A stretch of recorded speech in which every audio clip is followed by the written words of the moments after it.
Interesting on Nick Candy. Apparently the Tories aren't short of money and don't want any rich people giving them any money. Wasn't feeling very patient there because I was desperate to come in. I mean, Chris Philp, he's still in a world in which he thinks that the old order in which the Tories and Labour just pass government between them and it's their born-to-rule entitlement to be in power in turns, that's gone. But he's still... That's there. I found his attitude there very arrogant. You know, look, make no mistake, the decision of Nick Candy, a self-made billionaire, to defect to Reform, whatever party you're in, that is a very significant piece of news. Yeah. Nick Candy not only has deep pockets of his own, but he will provide a lot of cover and encouragement to other donors to come over, particularly Tory donors. I've spent, weirdly, quite a bit of time with Tory donors in the last week alone, and they are hopping mad with what has happened, and they are not enamoured yet with Kemi Badenoch. Now, it's early days, and maybe she'll convince them, but I think the Tories have got a money problem. And I think so too. That's why I was quite surprised how cavalier he was about losing Nick Candy. Reform is very used to having a money problem. Reform operates on a shoestring. You know, it wasn't so long ago that Reform wasn't sure whether it was going to actually be able to pay the wages of the handful of paid staff that it actually has.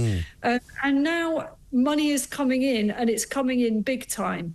And, you know, for the Tories, the shock is going to be how to actually operate on very, very little money. I thought Chris Philp was very naive on Syria. I know it's not his special area of expertise, but this idea that Syria is somehow now going to become safe. Yeah. I mean, seriously, you know, these new rebels, they haven't secured the whole of Syria. They've secured a bit of it. They've secured Damascus. But, you know, there are pockets of wackos and crazy, violent rebel groups everywhere. This is bandit country. Right. So, you know, for the shadow Home Secretary to stand up there, or Home Minister, whatever he is, and say, oh, well, you know, Syria looks like it might become safe. Seriously, get real here. This is not going to be a safe place. And I guarantee that nobody who has claimed asylum in the UK from the Assad regime is going to now be saying, oh, well, that's fine. I'm going to drop my claim now because these new guys are really nice and cozy and they're going to make Syria a lovely place. They're not going to do that. They will just recalibrate their claim and say these new people are even more terrifying to me. I think I'll just stay in the UK, please. Well, I tend to take my lead militarily from what Israel does, and Israel have basically got a few tanks parked around the outskirts of Damascus on the Golan Heights because they want to make sure that the crazies don't come anywhere near the Israeli border. And if they're putting tanks there, then there's a pretty good reason for it. So I don't think... And also, I was watching a report from the border of Lebanon and Syria yesterday, and an awful lot of people leaving Syria, no doubt on their way to Acton, you know, in West London.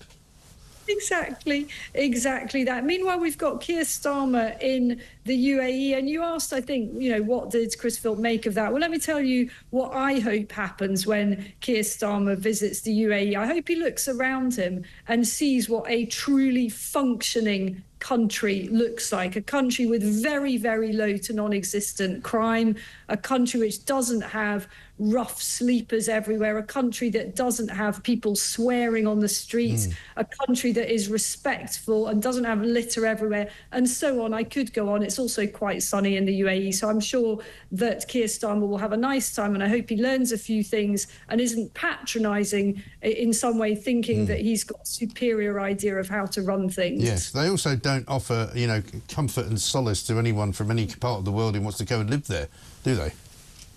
Well, if you want to live in the UAE, you have to work. It's as simple as that. And if you come over to do a job and you're, for example, working on a construction site or working in healthcare, that's what you're in the UAE to do. And you don't get to bring your uncle and your aunt and your wife and your children. You come over on a work visa, which lasts a specific length of time.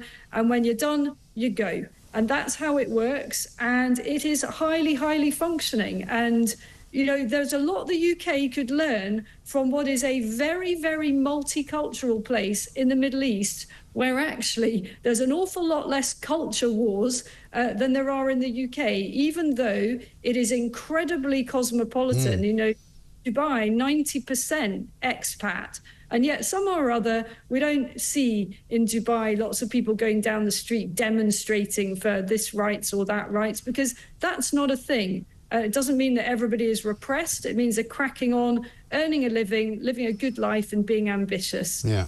I remember Britain used to be like that, but it was a very long time ago. It was about the 1980s, I think. So long ago that we can hardly remember what it felt like, but we can dream that it can come back again.